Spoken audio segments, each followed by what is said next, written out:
Olá, boa noite a todas, todos e todes. Nós estamos aqui mais uma vez para conversar com vocês sobre política, masculinidades e bem viver. No momento, nós vamos fazer, dar continuidade naquele nosso bloco que nós falamos na semana passada, que é de fé e política. E a nossa convidada, ela é uma convidada mais que especial, né? É a Fabíola Oliveira. Ela é educadora social, é idealizadora e diretora executiva também do Odara Cultural e Missão. Aliás, Odara Cultura e Missão. E ela atua na formação cidadã das juventudes em situação de restrição e privação de liberdade no sistema socioeducativo e em espaços de abrigamento institucional. Ela também integra a Comissão de Direito Socioeducativo da OAB do Rio de Janeiro. Como vocês já sabem, eu sou o Léo Bento e eu vou fazer a primeira pergunta para nossa irmã que está conosco. Fabiola, eu queria saber de você, em que momento, que a luta antirracista ela entra na sua vida, assim como a religião evangélica, não é? E queria saber também. Aliás, na verdade, eu queria que você contasse um pouquinho da sua história para a gente, para além da luta antirracista e da religiosidade evangélica. Olá, gente, espero que estejam todos bem, todas e todos em paz. Muito obrigada, meus amigos, pelo convite. Estou muito grata pela oportunidade de estar aqui trocando essa ideia com vocês. Bom, eu sou Fabíola Oliveira, mais, mais conhecida como Fabíola. Tem pessoas que me chamam de Bíblia, tem pessoas que me chamam de Odara. Sou filha da Dona Maria Penha, hoje nossa ancestral. Sou educadora e a minha caminhada para a educação, né, inicia-se como alfabetizadora, atuo também em creche no município aqui do Rio de Janeiro, e desde 2008 a caminhada, né, de educadora se funde com a caminhada da ativista, quando no espaço escolar eu experiencio eu fui testemunha, né, de uma irmã educadora também que sofreu racismo religioso dentro do espaço escola, por conta dela estar ela estava adornada, né, com os elementos ritualísticos, né, da religião do candomblé, religião essa que eu fui nascida e criada. Então os valores, a minha postura enquanto preta se dá porque aprendi assim nos terreiros, com as mulheres velhas, com os homens mais velhos, com os jovens e crianças como eu, aprendi a ser pessoa preta num terreiro de candomblé. E nessa época, ainda no terreiro, ainda experienciando a minha espiritualidade no terreiro, eu vi essa irmã sofrendo racismo religioso na escola por estar de turbantes, os seus colares, né, as suas guias. E ali eu percebi que aquele elemento que sempre para mim foi de beleza indiscutível, os turbantes, ele tinha o lugar da beleza dentro do terreiro de candomblé e dentro das casas das mulheres pretas que me criaram, mas de repente existia um outro lugar que aquele turbante era motivo de demonização, era motivo de violência, era motivo de... E aí, essa escola, eu me dei conta que eu precisava me utilizar do espaço de construção de liberdades, que deve ser a escola, para conversar com as crianças através da literatura infantil e escrever no nosso corpo as culturalidades pretas africanas de forma afirmativa. Foi assim que eu comecei a fazer oficinas de turbantes dentro das escolas e a buscar literaturas infantis e infantos juvenis para conversar com as crianças sobre a nossa culturalidade preta. Isso a gente foi desenvolvendo, fui produzindo oficinas dentro de educação formais e não formais, trabalhando dentro também de culturais, associação de moradores, produzindo as oficinas de não só para crianças, também para adultos. Em 2013, trabalho, né, de oficinas e de empreendedorismo se funde e oficialmente o Odara se forma, onde série de empreendedores, inclusive meu irmão Léo Bento, ele nos brindou, né, ele com o trabalho de literatura e de fomento, né, a literaturas mais diversas pretas, para a gente começar a acessar mesmo os nossos autores, as nossas histórias. E aí, mais ou menos em 2014, em 2014, essas oficinas turbantes, elas já mais maduras, né? Mais com um vulto político maior, a gente adentra os espaços de socioeducação e de abrigamento institucional para trabalhar não só as oficinas de turbante, mas agora, mais precisamente, as oficinas de formação cidadã, para a gente conversar sobre todas as categorias sociais, todas elas atravessadas pela temática da dinâmica racial, para que a molecada que está dentro, tanto de Degás, aqui no Rio, né, cumprindo medida socioeducativa, quanto em abrigos, eles compreenderem que não é coincidência a maioria deles que estão dentro desses espaços serem meninos e meninas pretas. Então, a minha história de menina preta, de jovem preta e de mulher preta ativista, ela se dá nessa gradação, não tem muitos limites, é tudo imbricamento da vida mesmo. E nesse meio tempo, eu já na minha vida adulta, já com 32 anos de idade, eu encontro Jesus de Nazaré numa perspectiva não só histórica, mas da espiritualidade também. E aí a briga começou a ficar boa, porque continuar sendo a mulher preta que me tornei, entendendo que a gente tornar preto tem uma implicação política, social muito forte. Viver a espiritualidade com Cristo embranquecido e não me embranquecer nesse processo, eu tive que buscar as raízes na minha ancestralidade com cada vez mais força, porque a sedução é muito forte, o embranquecimento é uma realidade e a gente não pode brincar com isso. Rogério, por favor, meu irmão.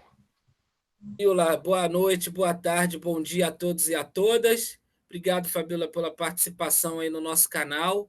E o que eu queria perguntar a você é qual a sua opinião sobre o debate de uma suposta incoerência entre a fé cristã, identidade negra e militância antirracista? É possível defender a luta contra o racismo e a defesa da cultura negra sendo evangélico ou evangélica? Irmão, essa é uma pergunta que eu me faço todos os dias. E essa pergunta tem me balizado para o meu chão, para o meu lugar, né? Para o meu lugar de mulher preta. E essa pergunta que eu me faço diariamente, eu encontro respostas, e aqui, obviamente, né, eu, inclusive, deixo isso bem nítido, que não tenho interesse nenhum em dar respostas fechadas e herméticas, ditar cartilhas aqui para as pessoas seguirem sem reflexão. Mas aqui eu partilho os meus afetos, né? E na medida que eu me pergunto como que eu, uma mulher preta, evangélica, não me distancio da minha ancestralidade e consigo empreender essa resistência, me manter preta apesar de uma espiritualidade cristã. Eu respondo essa pergunta quando Maria e José, que segundo a tradição bíblica foram os pais de Jesus, os pais sociais de Jesus, e quando Maria grávida precisava se esconder para poder não ter o seu filho assassinado. Na verdade, ela já não estava mais grávida, ela já tinha parido Jesus e precisava se esconder para que Jesus não fosse assassinado pela ordem, né, do imperador da época. Ela foi se esconder no Egito. E essa pergunta que eu faço, ela é respondida com o fato de uma família branca, igual as famílias do Egito da Record, como que ela conseguiu ficar escondida no Egito? Se eles fossem da pele branca, se eles não tivessem uma ascendência minimamente afroasiática. Eu também respondo essa pergunta quando eu fico me questionando e pergunto sobre a construção cristã etíope. Eu também respondo essa pergunta quando eu busco as respostas na construção cristã copta. Eu também me intero, né? E eu respondo essa pergunta quando eu vou na Bíblia, né? Que é um livro importantíssimo e sacralizado pela tradição cristã. E quando a gente vê a localização geográfica, né, na narrativa que fala sobre o Jardim do Éden, a gente está falando de África, esse Éden descrito na Bíblia. Então, eu respondo essa pergunta para mim mesma: como eu me mantenho preta, né, vivendo, experienciando a minha espiritualidade cristã, sem me embranquecer, buscando África nas Escrituras, buscando África nas experiências do Cristo, buscando África na proposta comunitária dos evangelhos, buscando África no que a Bíblia diz acerca da imagem física de Jesus, quando o apóstolo João descreve Jesus como aquele que tem a pele parecida com a pedra de sardônio e jaspe. E se a gente for buscar na geografia a coloração dessas pedras, desses minerais, a gente vai ver que tem coloração marrom. Então, é nesse lugar que eu me amparo para que eu encontre, na minha experiência espiritual com Jesus Cristo de Nazaré, um cara que, biblicamente, veio de um lugar muito parecido com o que eu vim. Porque na Galileia e Nazaré eram periferias. E, biblicamente, existem relatos que perguntam se coisas boas se alguma coisa boa podia vir daquele lugar. É a mesma coisa que falam da periferia que eu sou nascida e criada, aqui na Malvinas, zona oeste do Rio de Janeiro. Perguntam se coisas boas podem vir do Alemão, se coisas boas podem vir de tantas favelas espalhadas pelo Brasil. Essa discussão crítica de uma Bíblia que eu reconheço nela a possibilidade de me encontrar com uma espiritualidade, mas, sobretudo, eu reconheço nela a possibilidade de encontrar relatos históricos embebidos de experiências humanas que me dão conta de reconhecer a pretitude de Jesus Cristo de Nazaré. E é nessa pegada que eu tenho me inteirado, irmão, porque abrir mão da minha ancestralidade é abrir mão da minha existência.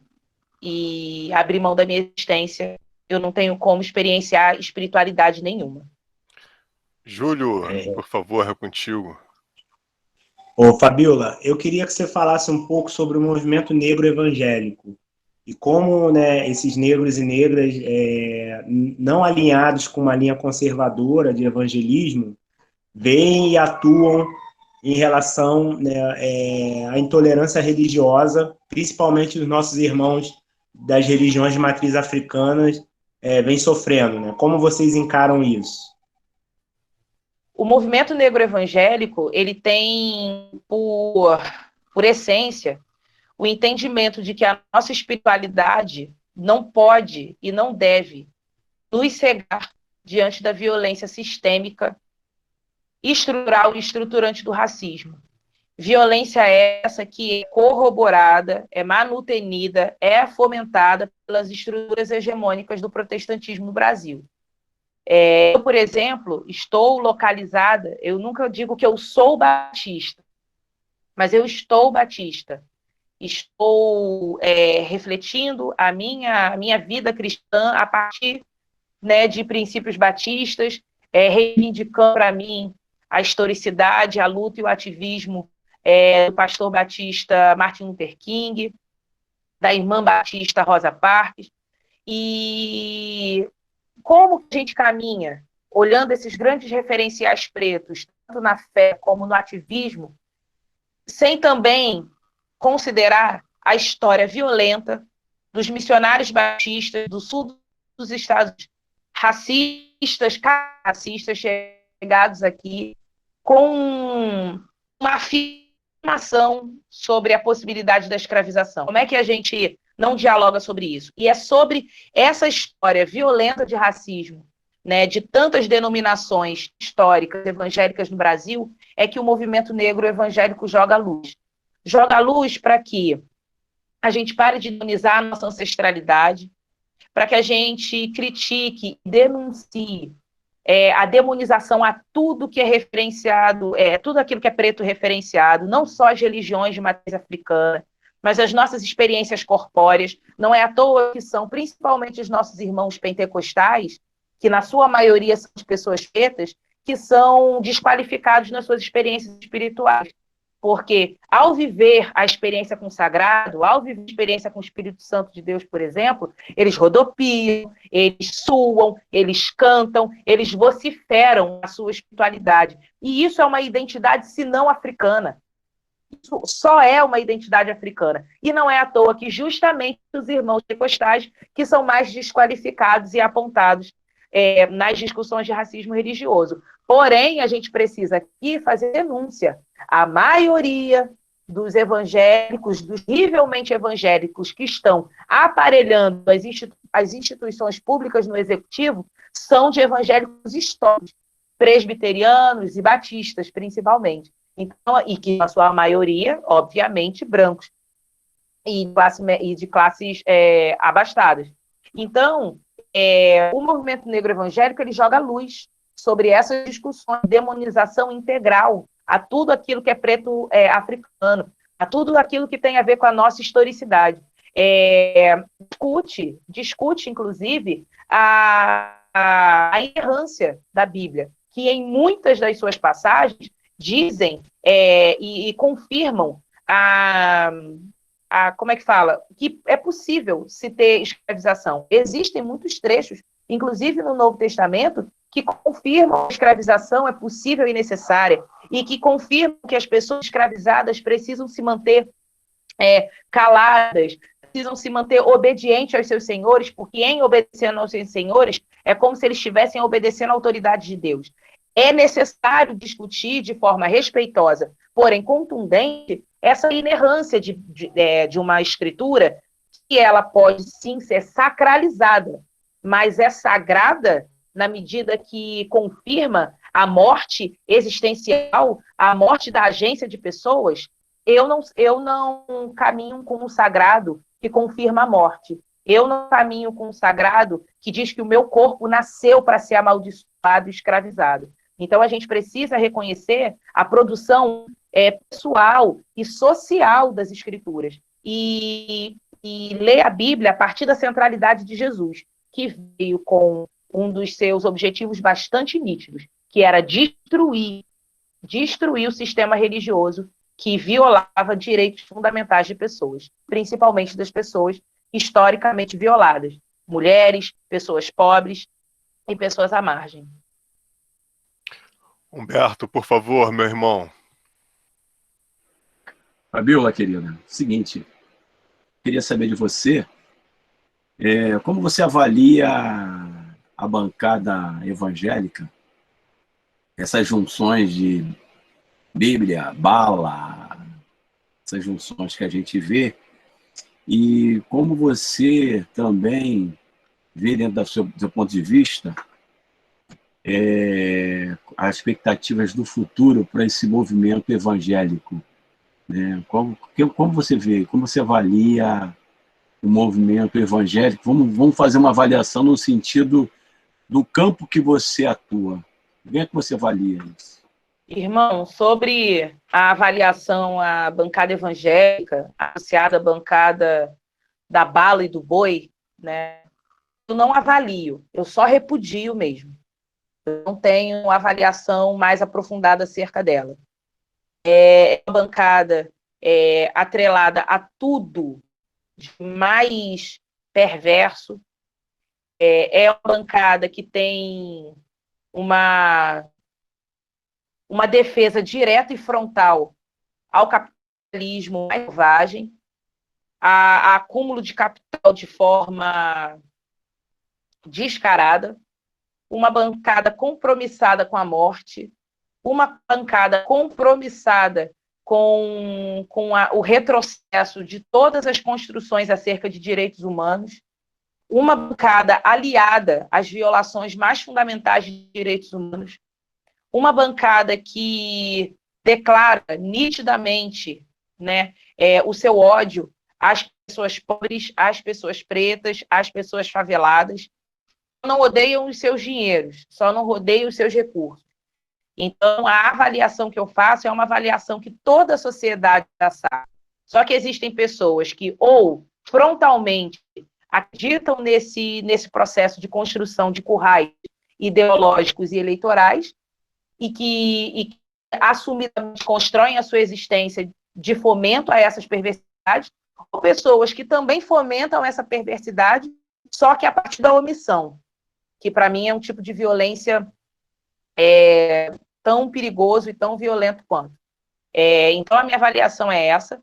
Eu compreendo nitidamente que a gente precisa fazer uma distinção, e eu compartilho aqui com os irmãos, né, esse meu entendimento de necessidade de fazer essa distinção entre a igreja evangélica hegemônica brasileira e comunidades de fé que têm experimentado trilhar a sua vida, tanto na espiritualidade como numa espiritualidade que resvala na cidadania.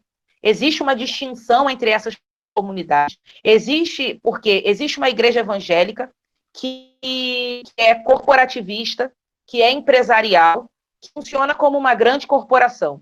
E existem comunidades de fé que se compreendem enquanto um conjunto de sujeitos, um conjunto de cidadãos que, por causa da sua espiritualidade centrada na figura de Jesus Cristo de Nazaré, assume compromisso de rasgar as cartas de associação a essa diversidade. Pessoas que fazem parte dessas comunidades de fé são pessoas que precisam, nas suas comunidades de fé, discutindo sobre espiritualidade, mas discutir sobre a redução da maioridade penal, por exemplo. E existem comunidades de fé fazendo esse tipo de discussão. Existem comunidades de fé que, em discutindo Cristo e a vida na centralidade do Cristo, discute a necessidade da gente lutar pela garantia do direito de mulheres fazerem abortos em espaços públicos de saúde, garantindo a sua vida. A gente tem comunidades de fé produzindo discussões sérias sobre a necessidade da gente lutar pela garantia e a manutenção do SUS, que é referência no mundo inteiro. É um projeto de referência no mundo inteiro. E que todo e qualquer desmantelamento dos equipamentos públicos do SUS é para garantir o enriquecimento dessas comunidades de fé, que, por exemplo, são diretamente responsáveis pelo desmantelamento e sucateamento dos CAP, por exemplo, dos centros de apoio de atendimento psicossocial, às pessoas, por exemplo, dependentes químicas, em detrimento, esse tipo de aparelhamento, esse tipo de sucateamento dos CAPs está intimamente ligado com o fortalecimento e fomento financeiro dessas comunidades terapêuticas, que produzem verdadeiras perversidades, que recolhem compulsivamente pessoas dependentes químicas nas ruas e levam para esses lugares, porque esses lugares ganham muito dinheiro. E existem políticas públicas diretas, principalmente fomentadas por esse Ministério aí dos Direitos Humanos, da Damares, que a gente ri pra caramba dela, mas ela é uma das ministras mais alinhadas ao modelo perverso de governo bolsonarista. A gente ri dela, a gente acha ela caricata, mas ela é uma das ministras que mais entrega trabalho nesse executivo presente. Então, assim, já indo para a direção da segunda pergunta que você me fez, eu acho que esse tipo de espaço aqui, como está acontecendo, né, dos irmãos de faixa preta, isso está sendo bastante importante, porque dá espaço para uma mulher preta cristã na resistência como eu, falar que comunidades de fé que têm uma trilha de espiritualidade cidadã existem, porque a gente não tem grandes capitais ao nosso favor, a gente não tem grandes mídias a nosso favor, a gente não tem capacidade de disparar informação como uma igreja universal tem, que tem uma empresa de televisão para ela. Então, esses espaços aqui ampliam o debate e faz a gente compreender que existe a possibilidade da gente construir uma espiritualidade cidadã atrelada às necessidades básicas da sociedade. Isso existe, existem muitas comunidades de fé, eu poderia citar aos montes aqui. Eu faço parte de uma comunidade de fé que é a região metropolitana do Rio de Janeiro, a comunidade batista em São Gonçalo, que a gente frontalmente ataca os setores fundamentalistas e conservadores que persistem em destituir de agência as comunidades LGBTQIA+. Existem comunidades de fé que fazem essas discussões sérias, sem falar cura gay, sem falar nesse tipo de atrocidade. Existem pessoas que estão fazendo debates sérios sobre pessoas que estão em situação de rua. Então, esse tipo de oportunidade aqui publiciza uma prática evangélica atrelada e compromissada com os direitos humanos. Eu queria fazer mais uma pergunta. Já que você foi para esse campo, como é ser cristão e praticar os direitos humanos? Os direitos humanos têm alguma coisa a ver com o cristianismo? Com o cristianismo, não, irmão. O cristianismo é uma invenção branca europeia, branco-referenciada. O cristianismo é um braço forte e ideológico do capitalismo. Mas com a cristandade, os direitos humanos não só têm a ver como a cristandade explica a prática efetiva dos direitos humanos. E quando eu falo em cristandade, eu estou centrando a minha fala na figura de Jesus Cristo de Nazaré. A figura do Jesus Cristo de Nazaré, que viu uma roda em torno de uma mulher adúltera, é uma história que, apesar de ser uma história bíblica, mas acho que ela é bastante conhecida, né? Da mulher que quase foi apedrejada, porque todas as pessoas, principalmente os fariseus, os doutores da lei, viram que ela adulterou, então a pena para uma mulher adúltera era ser apedrejada até a morte. E perguntaram para Jesus o que deveria ser feito com ela. E ele disse que aquele que não tivesse cometido nenhuma infração moral, legal, social, que tivesse a capacidade de pegar uma pedra para oferecer morte para aquela mulher. Naquele momento, ele defendeu, sem fins eleitoreiros, sem fins de trazer mais gente para perto, porque ele não ganhava, ele não tinha ganho financeiro com a sua pregação e com a sua caminhada. Pelo contrário, o que ele ganhou com a sua caminhada, falando contra a instituição religiosa e contra o poderio perverso do império naquela época, ele ganhou a cruz, ele ganhou a morte. Mas naquele momento ele defendeu uma mulher que nem quantificada na Bíblia era. Todas as vezes que se falam de grandes grupos, de 5.000 pessoas, de 10.000 pessoas, provavelmente você pode multiplicar por 5, porque não eram contadas nem as mulheres, nem as crianças, nem os velhos. Só homens eram quantificados na Bíblia. Então, falar de Jesus é falar de um cara que, quando ele estava andando pela rua e avistava um cego, ele perguntava para o cego o que o cego queria. Aparentemente, ele era um cara que operava milagres. Quando você chega perto de uma pessoa que você visivelmente identifica a necessidade dela, qual é a nossa visão? Dar para essa pessoa o elemento da sua necessidade. Existe importante a ser feita sobre direitos humanos nesse comportamento de Jesus em para as pessoas o que queriam que ele fizesse. Porque ainda que ele fosse cego, a necessidade daquele homem poderia não ser voltar a enxergar. Poderia ser comida, poderia ser moradia, poderia ser só uma palavra amiga, afeto, que também é uma necessidade humana. Então, todas as construções sentadas no Cristo são de construção de direitos humanos. Quando ele chegava nos grandes campos e nos grandes pátios para pregar, para falar acerca da Boa Nova, não existiu nenhum desses encontros que não fosse, no final, na despedida do povo, com um milagre de multiplicação de pães e de peixes. Porque ele compreendia que as pessoas deveriam se alimentar de palavra, deveriam se alimentar de ideia, mas gente com fome precisa se alimentar de comida. Gente com fome não é de paradigmas e epistemologias que a gente alimenta essas pessoas. É de comida, é de pão. Jesus era uma pessoa que travava altos debates e altos diálogos com samaritanos, que eram amplamente desqualificados e preteridos pelos judeus. Então, as práticas de direitos humanos e a cristandade, elas estão em plena consonância. Agora, com o cristianismo, não. O cristianismo, sim. Esse visa romper com as humanidades das pessoas, porque pessoas rompidas com as suas humanidades, elas são mais fáceis de serem puladas. Fabiola, minha irmã, muito obrigado aí pela presença, né? A gente encerra por aqui a nossa bateria de perguntas que a gente tinha para fazer dentro dessa perspectiva de fé e política.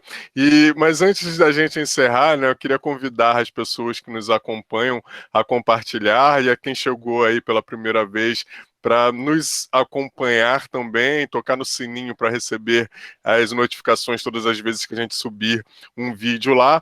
E antes de te passar a palavra de novo, irmã, para a gente finalizar, a gente gostaria de pedir a você que indicasse uma leitura, um livro, né, ou alguns livros para que as pessoas possam ler também, né, a partir de uma indicação sua. Indico sim.